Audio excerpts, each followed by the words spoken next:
enemigo más feroz. Yo les dije, y alerto o aliento también, el sábado en Quillú de noche, cuál era el título. Así que no piensen de que en esta semana, por las cosas que sucedieron, el pastor fue preparando el mensaje. Dios ya lo tenía. Por favor, piensen en la cosa buena, en eso pensar. Pero, bueno, Dios se manifiesta y Él conoce todas las cosas. ¿Amén? El título es un título muy extraño. A mí me gusta poner títulos que nos hagan preguntas, que nos hagan buscar a veces en la Biblia, porque eso es un poco el dar el título antes para que podamos leer antes y buscar de qué tratará, de qué hablará. Espero que eso suceda, espero que eso pase en los corazones. ¿Cómo que ese título? Algunos ya sacan opiniones, bueno, por lo menos los que no me conocen, quizás los más nuevos, no, pero va a hablar de tal cosa, y no entienden todavía que solamente el título que Dios va a hablarnos sobre un tema específico y especial. Hoy, a pesar de que el título no sea tan directo, hoy vamos a hablar de la humildad y de la humillación. Y yo sé que en estas palabras o en estas definiciones, por ejemplo, la de humildad, casi todos la tenemos clara. Pero también sé que muchos dicen, mire, yo, pastor, yo soy una persona humilde. Como hablamos en la reunión, en el retiro, yo sé dónde vine y dónde estoy. Pero también podemos llegar a decir, yo soy humilde, yo estuve abajo del todo, yo supe tocar fondo, yo supe estar abajo del todo. Yo sé lo que es no tener nada, yo sé lo que es pedir para poder comer, yo sé lo que es vivir el día a día. Y ahora entiendo y ahora soy humilde. Pero quiero decirte que hoy ese no es el trato que Dios va a querer tener con nosotros y que va a ir un poquito más profundo, a una palabra que las personas fuera de la iglesia rechazan, que es la humillación. Nadie fuera de Dios acepta entrar en ese círculo que es la humillación. Es más, nosotros normalmente siempre decimos, a mí nadie me va a humillar, hasta que aparece Dios y empieza a hablar en nuestras vidas. Entonces, vamos a entender hoy que Dios nos va a pedir que seamos humildes, pero que también entendamos para qué Él nos quiere llevar a la humillación. No es que Él nos quiera aplastar, no es que Él nos quiera hundir, no es que Él nos quiera destruir. Lo que Él quiere es que entendamos cómo debe ser nuestra vida en Cristo Jesús. Ustedes conocen la historia de Jonás. Ya hemos hablado muchas veces sobre ese tema.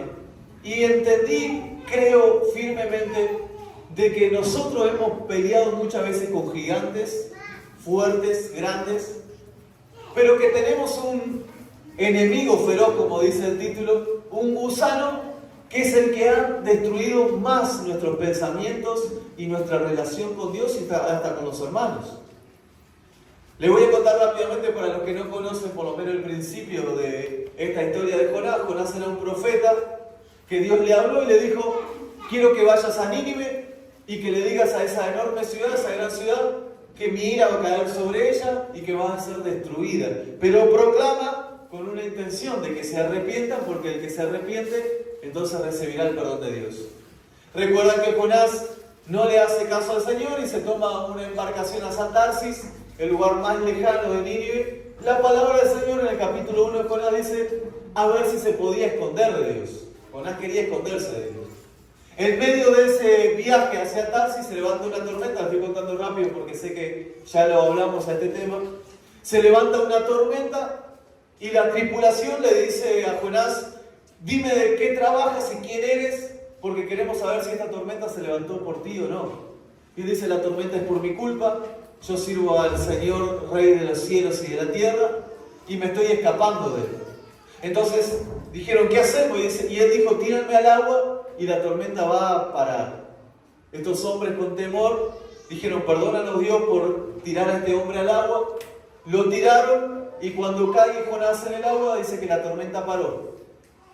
Pero en ese momento Jonás entra en las profundidades del mar. Capítulo 2, como ya habíamos hablado, habla de la oración que él hace cuando parece que se enriedan en algunas algas del mar. Y viene un enorme pez, esto lo saben por ejemplo los niños, los que fueron a la escuelita, y se traga a Jonás y está durante 3 días en la panza del pez, en el estómago del pez. En esos 3 días Jonás también hace una oración, le pide perdón al Señor, y así que al tercer día, este pez lo deja a la orilla de la arena de la ciudad llamada Nínive, donde Dios le había dicho que tenía que ir. ¿Hasta acá? ¿Me sigue? Entonces, Jonás empieza a predicar, o mejor dicho, empieza a decir que la ciudad iba a ser destruida. Sin más, empieza a hablar a gran voz y dice: Nínive será destruida. Nínive va a pasar por la ira de Dios por ser una ciudad idólatra, por confiarse en su dinero, por confiarse en sus bienes, por confiarse en su poderío. Así que Dios se cansó de ustedes y los va a destruir. Eso era lo que Jonás proclamaba, que no era la profundidad que Dios le había mandado a decir, pero por lo menos él estaba cumpliendo una parte, una gran parte. Dice que el pueblo de Dios, el pueblo de Nínive lo escuchó. Primero el rey hizo un edicto y dijo: todos el pueblo, todos, niños, jóvenes, adolescentes, adultos, ancianos y hasta animales, proclamamos ayuno y vamos a arrepentirnos delante de Dios porque hemos hecho las cosas mal. Entonces en ese momento Dios se arrepiente del mal que le iba a hacer a Nínive, vuelve su mano atrás y perdona a esa ciudad. Lo que genera que Jonás se enfureciera mucho y se fuera a una montaña para ver qué iba a suceder. Y esto es lo que nosotros ahora vamos a leer. Busquemos en el libro de Jonás, bendito sea el nombre del Señor, capítulo 4, versículos 5 al 10. Jonás, capítulo 4, versículos 5 al 10. El enojo de Jonás. Aleluya. Pastor no me dijo si la palabra iba a ser muy larga, muy... Hoy vamos, si prestan atención va a ser cortita, pero vamos a hablar todos juntos para pedirle al Señor que Él nos enseñe lo que Él quiere darnos en esta noche. ¿Lo encontraron? Jonás capítulo 4. Amén. Versículos 5 al 10. Mi alma te alaba, Jehová. Vamos a leer juntos. Dice así: y salió Jonás, después de todo esto que contamos, de la ciudad y acampó hacia el oriente de la ciudad. Y se hizo una enramada y se sentó debajo de ella a la sombra, hasta ver qué acontecería en la ciudad. Y preparó Jehová Dios una calabacera, la cual creció sobre Jonás, para que hiciese sombra sobre su cabeza y le librase de su malestar. Y Jonás se alegró grandemente por la calabacera. Pero al venir el alba del día siguiente, Dios preparó un gusano, el cual hirió la calabacera y se secó. Y aconteció que al salir el sol preparó Dios un recio viento solano, y el sol hirió a Jonás en la cabeza, y se desmayaba y deseaba la muerte, diciendo: mejor me sería para mí la muerte que la vida. Entonces dijo Dios a Jonás: ¿tanto te enojas por la calabacera? Y él respondió: mucho me enojo hasta la muerte. Amén. Ustedes ven que en lo que resta de esta historia que veníamos contando, Jonás empieza a tener una lucha muy fuerte.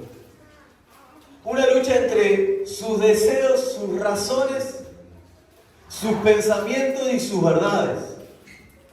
Porque, dicho sea de paso, viéndolo humanamente, era difícil pedirle a Dios o creer que Dios iba a perdonar a un pueblo que atacaba a su propio pueblo. Era difícil creer de que Dios iba a perdonar tanta maldad, tanto asedio de ese pueblo. Entonces, Jonás se enoja en contra de Dios, o se enoja por lo que está sucediendo. Pero la palabra nos enseña algo, dice que él se va a una montaña para ver qué iba a suceder en Nínive. Por lo tanto, yo entiendo, y la palabra me da a entender, de que lo que estaba haciendo Jonás era aún teniendo esperanza. Entonces dice que se puso en una montaña, en un lugar apartado, y se preparó un enebro, se hizo con algunas ramas un techo precario, que obviamente no generaba mucha sombra, pero es lo que él tenía a su mano para poder hacer algo por lo que estaba viviendo. Entonces él se sienta, y dice la palabra, a esperar y a ver qué es lo que sucedía o qué iba a suceder en Nínive. Yo creo que Jonás estaba esperando aún que Dios destruyera esa ciudad. Jonás aún estaba diciendo, yo tengo expectativa, esperanza de que Dios va a cumplir lo que desea mi corazón.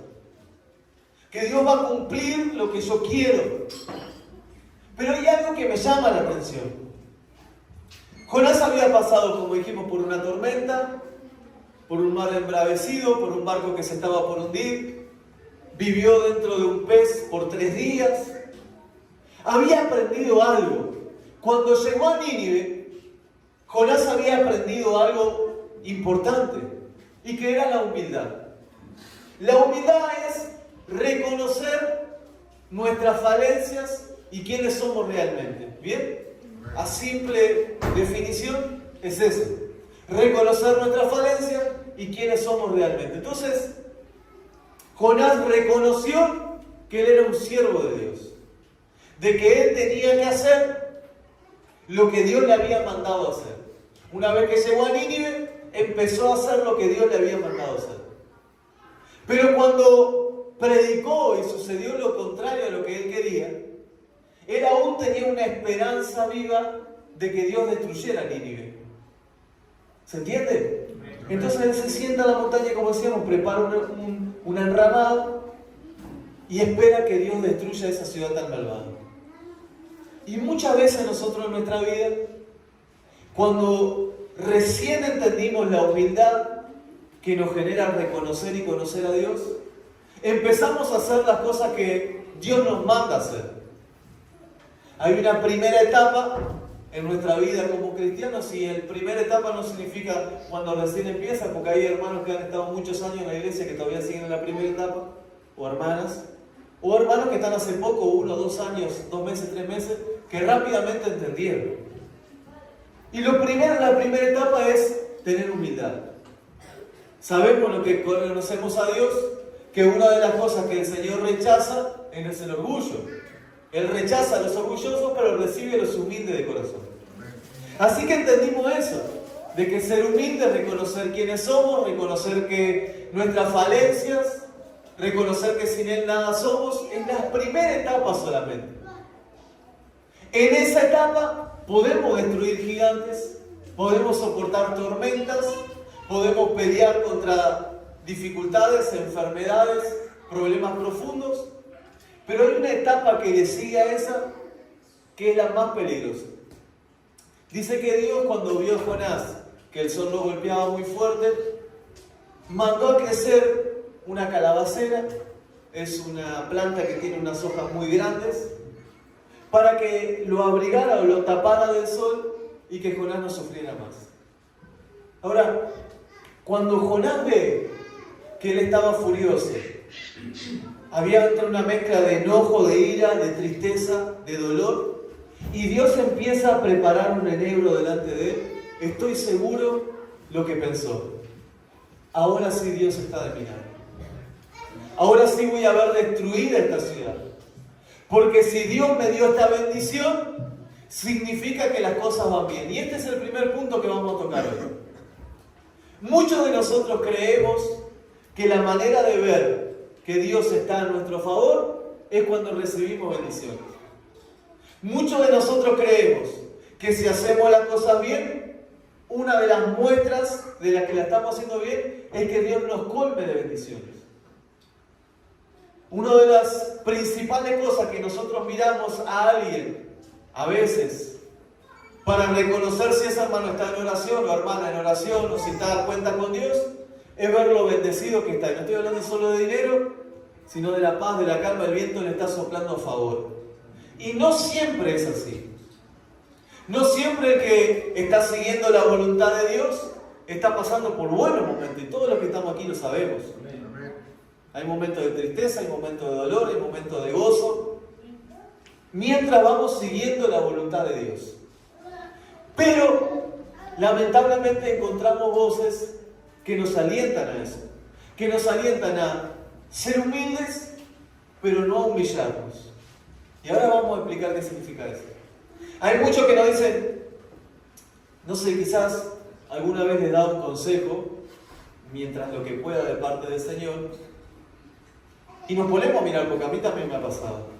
Yo también me voy a poner. Y me han dado un consejo de parte de Dios, y yo digo, un consejo que va en contra de lo que yo creo, de lo que yo pienso que estoy haciendo bien. Entonces yo digo, pero no puede ser que esté mal. Lo que me está diciendo mi pastor, por ejemplo, cuando mi pastor me habla, no debe estar en lo correcto, porque yo le muestro todo lo que Dios me viene bendiciendo y es una clara señal de que Dios está conmigo. Y Jonás creía eso también. Jonás creía que si la calabacera crecía, era porque Dios estaba contento con él. Como Dios nos muestra el carácter de Jonás durante estos pocos capítulos que tiene este libro, podemos entender qué es lo que sentía Jonás. Él dijo, ya sé, Dios me estaba probando para que predicara, para que hiciera lo que Él me pidió, para que yo sea humilde, pero ahora por fin va a destruir esta ciudad. Porque este símbolo de la calabacera encima mío es que Dios me está cuidando. Y a veces solemos aconsejar mal cuando nos basamos en lo que vemos del otro, en lo que podemos ver en algunos momentos de la vida que los miramos o que estamos con ellos. Pero la espiritualidad debe profundizar mucho más. El Señor no dice, los voy a conocer por los bendecidos que están, no dice, los voy a conocer por la sonrisa que gozan, sino por sus frutos. Y los frutos se dan en la tristeza, en la agonía y en el gozo. Los frutos se dan en todo momento. Por eso la palabra del Señor dice que el que confiara en Él será como árbol bien plantado en las orillas del río, que su hoja no cae y dará fruto a su tiempo. Entonces, dar fruto, nosotros vamos a ser conocidos porque en cada etapa de nuestra vida podamos dar fruto. Hoy te toca estar en gozo, gloria a Dios, vas a tener que dar un fruto sobre eso. Normalmente el fruto que debes de dar cuando estás en gozo es la permanencia. Algo que le cuesta mucho, nos cuesta mucho a nosotros cuando estamos gozosos, aunque parezca increíble. Cuando el cristiano está en un punto alto, le cuesta mantenerse constante en la oración, en la lectura y en la comunión con Dios. Creemos que ya no hay nada para que orar y que estamos bien y nos dejamos llevar por esa sombra de la calabacera. ¿Hasta ahí me siguen? Ahora, cuando estamos en tristeza, lo que más nos cuesta, el fruto que más nos cuesta tener es la paciencia. No tenemos mucha paciencia, queremos que se resuelva ya, queremos que el problema se resuelva ya. También la bondad. Cuando estamos en una etapa de nuestra vida en la cual estamos guerreando, ya sea física o espiritualmente, con alguien que nos está dando una lucha, el fruto que Dios demanda de nosotros es la bondad, la paciencia, la benignidad. Nos cuesta, porque un día podemos estar mal con alguien que está a nuestro lado y echamos la culpa al que está al frente, o sea, actuamos de una mala manera con el que está a nuestro costado. La excusa es que yo vengo mal por él, pero Dios dice, pero eso te tiene que dar fruto para saber tratar con el otro. ¿Hasta ahí me siguen? Entonces, muchas veces nosotros confundimos al comunicar y al decir, bueno, pero si Dios te está bendiciendo, debe estar bien. Pastor, ¿cómo sé que esto viene de parte de Dios? Siempre lo enseñé esto. Esto está grabado, ¿no? Va a ir en contra de muchos pastores, pero no en contra de la palabra que a mí me interesa. Pastor, ¿cómo sé que lo que voy a hacer está bien? Hermano, ora una semana de corrido, ayuna y espera que Dios te responda. Es una muy buena opción y hay que hacerlo, no se malinterprete. Pero yo sé, porque lo he vivido yo y lo han vivido cada uno de mis hermanos que conozco, que hay momentos que la respuesta apremia, que tiene que ser ahora. ¿Cómo puedo saber si yo estoy resolviendo mis problemas conforme a la voluntad de Dios o no? Porque Dios dijo que tenemos la profecía más grande y más clara y más potente que la palabra de Dios. Ella es útil para enseñar, para exhortar y para todo lo que necesitamos en nuestra vida. Por lo tanto, Jonás no entendía algo. Que para entender que estaba haciendo la voluntad de Dios, debía cumplir su palabra y ya. Y basta. Pero él dijo, yo no estoy cumpliendo lo que Dios me habló al 100%, pero esta señal de bendición sobre mí me afirma de que voy bien. Y es un gran problema de nosotros los cristianos. No estamos cumpliendo con la palabra y lo sabemos. Hay cosas en nuestra vida que no están bien y las sabemos. Pero cuando recibimos un viento a favor de una bendición, decimos, bueno, ¿será que quizás Dios no lo ve tan mal a esto? ¿Será que quizás Dios no esté tan profundamente metido en mí como para ver que eso está mal? Me parece que lo que está haciendo el pastor es poniendo una carga demasiado pesada, o el hermano, o el líder, una carga demasiado pesada que ni él llevaría, así como dice en la Biblia. Hay líderes, decía el Señor Jesús, ellos no llevan ni la carga ni con un dedo, pero cargan a los demás y pretenden que la lleven una milla. Eso es real. Pero el Señor acá nos está enseñando otra cosa diferente.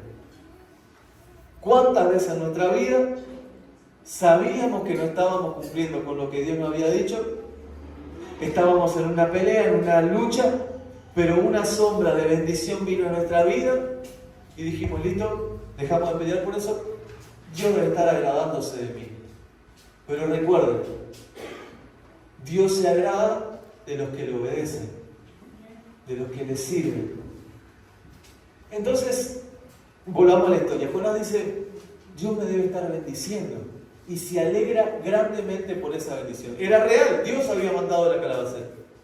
Era cierto, Dios estaba al cuidado de él. Porque aunque nosotros no equivoquemos, el cuidado y la mano de Dios no se apartará de nosotros. Nosotros le podemos negar y Él nos negará. Nosotros le podemos cerrar la puerta y Él también lo hará. Pero nosotros podríamos ser infieles a Él seguirá siendo fiel. Entonces, Jonás se había alegrado mucho con la calabacera. Y empezó a disfrutar. Yo de verdad creo que lo que más le alegraba a Jonás era creer que ahora sí Dios estaba a cuenta con él. Ahora sí Dios estaba dando crédito a lo que él pensaba. Y muchas veces a nosotros nos alegra eso. Entender de que Dios da crédito a lo que nosotros pensamos, aunque entendemos de alguna u otra manera que no estamos cumpliendo con la palabra. Amén. Esto nos pasa a todos, hermano. Amén. A todos. Amén. Abrimos la Biblia y el Señor nos habla y nos dice, quiero que vayas a pedir perdón. Y nosotros demoramos ese pedido de Dios. Decimos, no, pero espera, ¿será que me dijo a mí? ¿O será que yo debo aprender a perdonar? Bueno, estoy aprendiendo, lo estoy haciendo bien. Y Dios nos sigue cinchando. Dice, no, pero tienes que ir y perdonar. Y en esa instancia en que nosotros lo demoramos, Dios nos bendice, nos da una bendición, un cuidado especial. Dios nos protege de algo. Decimos, ¿ves? Dios no está enojado conmigo. Está bien lo que yo creía. Pero miren lo que le pasa a Jonás. En la noche, Dios envía a un gusano a que coma esa planta, la seque y se termina el asombro. Se acuesta Jonás, contento, feliz, para mí expectante de que el otro día Dios iba a destruir a Nínive, pero cuando se despierta dice que Dios envía un viento recio y un sol fuerte y empieza a desmayar Jonás del calor. Y empieza a decir, estoy deseando morirme. Quiero morirme, no puedo creer lo que me está pasando, no puedo entender por qué me sucede esto a mí, por qué Dios se encargó de hacer esto en mi vida, por qué Dios destruyó lo único que tenía, por qué Dios me quitó lo único en el cual yo me podía aferrar, por qué Dios me sacó lo que me había dado, por qué se había escuchado en la iglesia que Dios dijo las promesas de Dios no mueren, por qué si había escuchado en la iglesia que Dios dijo que estaría conmigo siempre, por qué ahora la calabacera que me daba la sombra muere. Y calabacera puede ser cualquier ámbito de tu vida. Cualquier cosa que creas que ahora se te está yendo como agua entre los dedos. Cualquier cosa que pienses de que era tu estaca, algo en lo cual tú te podías apoyar. Y entendiste algo, de que debías proclamar lo que Dios te había enseñado. ¿Entendimos eso? Pero hay un gigante que trabaja sobre todo las noches. Efesios capítulo 4, versículo 16 dice esto: airaos, pero no pequéis, y no se ponga el sol sobre vuestro enojo. Siempre tuve problemas con ese versículo. Yo dije, ¿y si me enojo de noche? O si me enojo de día, pero no me da el tiempo para ir a resolver. ¿Qué significa ese versículo? Y yo se lo voy a explicar. Lo mismo que le pasó a Jonás. Jonás tenía un pensamiento sobre Nínive, de dolor, de bronca, de ira. Pero cuando se sentó en la montaña y vio que nada pasaba, sus pensamientos llegaron a su corazón. Y cuando él se durmió con este pensamiento: ahora sí Dios va a destruir esta ciudad. Ahora sí Dios va a destruir a estos hombres malvados. Ahora sí Dios va a cumplir lo que le vengo pidiendo. Jonás se acostó tan airado, tan enojado, tan furioso, que el sol se puso en su vida. Pero no se trataba de la noche, se trataba de la oscuridad de su corazón. De sus pensamientos bajó a su corazón y lo único que él deseaba era verlos morir. Lo único que él quería ahora era tener una buena visión de cómo Dios iba a derramar fuego sobre esa ciudad. Y cuando el sol cayó en su enojo, Dios destruyó la calabacera y le enseñó algo. Ahora, ¿qué es lo que Dios nos quiere enseñar con esto? Jonás se despierta, dice, no puede ser la calabacera, y empieza a gritar y empieza a decir, quiero morir. Y Dios le pregunta y le dice, Jonás, ¿tanto te enojas por una calabacera? Dice, sí, me enojo y hasta la muerte. ¿Cuántas veces nosotros le decimos al Señor eso? Pero, Jonathan, ¿tanto te enojas por eso? ¿Perdiste algo material? ¿Tanto te enojas? Sí, Señor, estoy enojado. Y Dios le dice a Jonás, pero tú no plantaste la calabacera, no hiciste nada para que crezca. No pusiste esfuerzo, pero igual la calabacera creció. Pero lo que Dios le quería enseñar a Jonás era algo más importante que la humildad que él se había aprendido. Y era la humillación. Capítulo 10 de Daniel, vayamos a buscarlo. Está un poquito más atrás, lo va a encontrar enseguida el libro de Daniel. Bendito sea el Señor. Lo encontraron, capítulo 10 del libro de Daniel. 6 hojas para atrás, seguramente lo va a encontrar ahí. ¿Lo encontró? Dice así: en el año tercero de Ciro, rey de Persia, fue revelado palabra a Daniel. Escúchame bien. Fue revelada palabra a Daniel, llamado Belsasar, y la palabra era verdadera y el conflicto como grande. Pero él comprendió la palabra y tuvo inteligencia en la visión. En aquellos días, yo, Daniel, estuve afligido por espacio de 3 semanas. No comí manjar delicado, ni entró en mi boca carne ni vino, ni me ungí con ungüento, hasta que se cumplieran las 3 semanas. Y el día 24 del mes primero, estaba yo a la orilla del gran río Hiddekel, y alcé mis ojos y miré, y he aquí un varón vestido de lino fino, escúchame bien cómo era, y ceñido sus lomos de oro de Ufaz.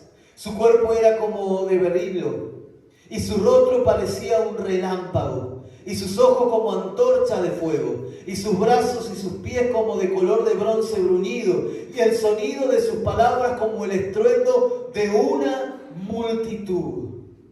Y solo yo, Daniel, vi aquella visión. Y no la vieron los hombres que estaban conmigo, sino que se apoderó de ellos un gran temor, y huyeron y se escondieron. Quedé pues yo solo y vi esta gran visión, y no quedó fuerza en mí. Antes mi fuerza se cambió en desfallecimiento, y no tuve vigor alguno. Pero oí el sonido de sus palabras, y al oír el sonido de sus palabras caí sobre mi rostro, y en profundo sueño, con mi rostro en tierra. Y aquí una mano me tocó, e hizo que pusiese sobre mis rodillas y sobre las palmas de mis manos. Y me dijo esto, escuche bien: Escucha lo que Jesús, ustedes saben quién es el que vio Daniel ahí. Jesús le dice a Daniel: no temas, porque desde el primer día que dispusiste tu corazón a entender y a humillarte en la presencia de Dios, fueron oídas tus palabras, y a causa de tus palabras yo he venido. Dice que Daniel estaba muy afligido, dolido, enojado. Por 3 semanas estuvo así, no comió, no tomó vino, no se ungió, nada. Solamente estaba orando. Y al final, al término de esas 3 semanas, vio una visión que solamente él pudo mirar, que era un hombre que él no sabía su nombre, por lo menos hasta ese entonces, que nosotros lo vemos como en Apocalipsis, al Rey de Reyes y Señor de Señores, nuestro Señor Jesús. Y él lo ve y dice que pierde la fuerza, cae al piso, pero le toca y él entonces se pone de rodillas con su mano al piso. Y Jesús le dice a Daniel: Daniel, he escuchado tu clamor desde un momento específico. Y Dios va a escuchar nuestro clamor desde un momento específico. Desde que te decidiste a escuchar mi voz, a atenderla, a ser humilde y a humillarte. Desde que te decidiste a humillarte delante de mí, yo envié la respuesta hacia ti. Hay un problema, que nuestras oraciones muchas veces son con humildad, con respeto, pero humillarse es algo más que eso. Dijimos que humildad es reconocer nuestros errores, nuestras falencias y saber por lo menos de dónde venimos y hacia dónde vamos de la mano de Dios. Pero humillación es romper con nuestros pensamientos, nuestros deseos, nuestras verdades y dejar que otros nos dirijan. Tirar nuestra vida a la tierra. Humillar viene del griego humus, tierra. Tirar nuestra vida, volvernos tierra para que otros nos dirijan. Reconocer que el que nos va a dirigir es otro y no nosotros. Y a Jonás le faltaba eso. Jonás tenía humildad porque había reconocido que estuvo mal, pero no se había humillado. ¿Por qué? Porque aún sus deseos y sus pensamientos lo dirigían. Y aquí me quiero frenar. Muchas veces a nosotros nos dirigen nuestras verdades, nuestros deseos y nuestros pensamientos. Proclamamos a Dios, somos humildes, lo reconocemos como nuestro Salvador, pero no nos humillamos delante de Él.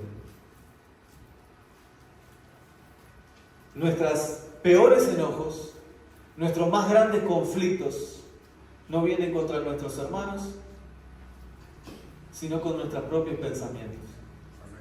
Y hay un momento en nuestra vida, reitero, yo sé que hemos vencido gigantes muy grandes, pero quiero decirte algo, el gigante es fácil de reconocer. Cualquiera puede venir y decir: pastor, tengo un gigante, una persona, algo, lo puede ver, pero el gusano que va a romper la comodidad y el confort no se ve venir. No es tan visible, no es algo tan fácil de ver, pero en la noche, de un día para el otro, puede cambiar todo. Y sé, pero esta palabra la tenía preparada hace días, que hay muchos hermanos de aquí que han recibido una noticia que les cambió de la noche a la mañana todo. Que la tranquilidad, la paz, el gozo, el descanso que habían adquirido de parte de Dios, hoy se está como perdiendo. O corre peligro, por lo menos. Esas noticias que hacen que esa sombra del Omnipotente parece que se fuera por un momento. Parece que el descanso, que la paz no está. Dios permite que ningún hermano te pueda hacer sombra. Dios permite que parezca que en esos momentos, cuando viene la iglesia, nadie esté dispuesto a prestarte ni un paraguas para hacerte sombra. Dios permite que, sin darse cuenta, los hermanos se vayan. Dios permite que muchas noticias lleguen a la vez, al igual que le pasó a Job. Dios permite que muchas cosas sucedan. Pero cuando Dios quiere usar a alguien, cuando Dios quiere dejarle las marcas del Evangelio, como hablamos hace un tiempo, como Pablo decía, llevo las marcas, de ahora en adelante nadie me moleste porque llevo las marcas del Evangelio en mi espalda. Dios nos va a enseñar humildad, pero también humillación. Y no es una mala palabra humillación delante de Dios. Cuando un hijo de Dios aprende humillación, está listo para el servicio.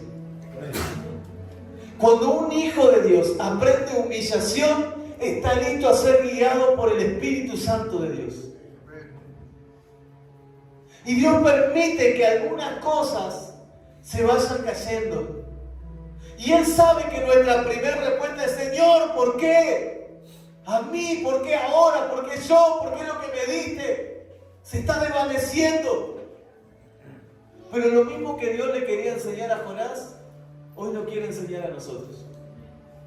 Y que tú todavía no te hayas humillado delante de Dios, no digas, no, pero no me puedes estar haciendo esto. Tranquilo, es tu próxima etapa, es tu próxima temporada. Abróchate el cinturón y trata de disfrutar el viaje adorando al Señor. Pero hay momentos en nuestra vida, y lo hay, que el gusano empieza a trabajar ferozmente.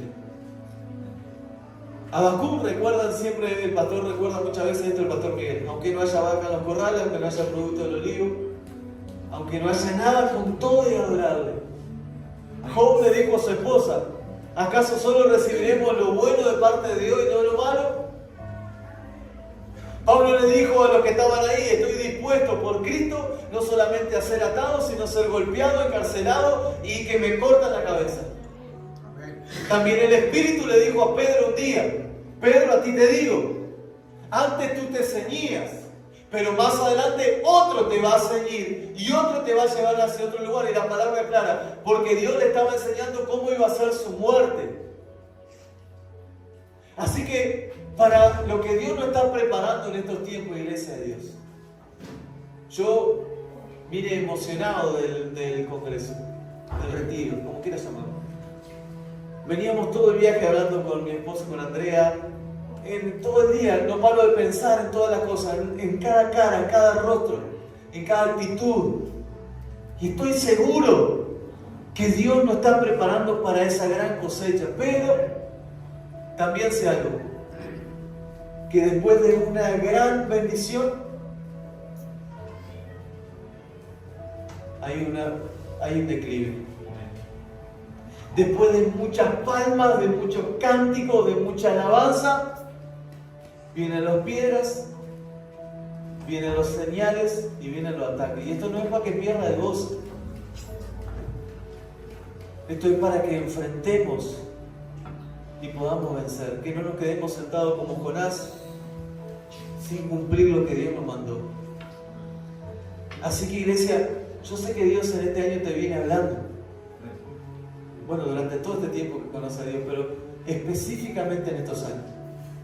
Que hay cosas que hay que dejar, que hay orgullo que hay que romper, que hay profundidades que debemos alcanzar, que es el tiempo de que te vas a servirle, que es el tiempo que va a adorarle, que es el tiempo de la alabanza, que es el...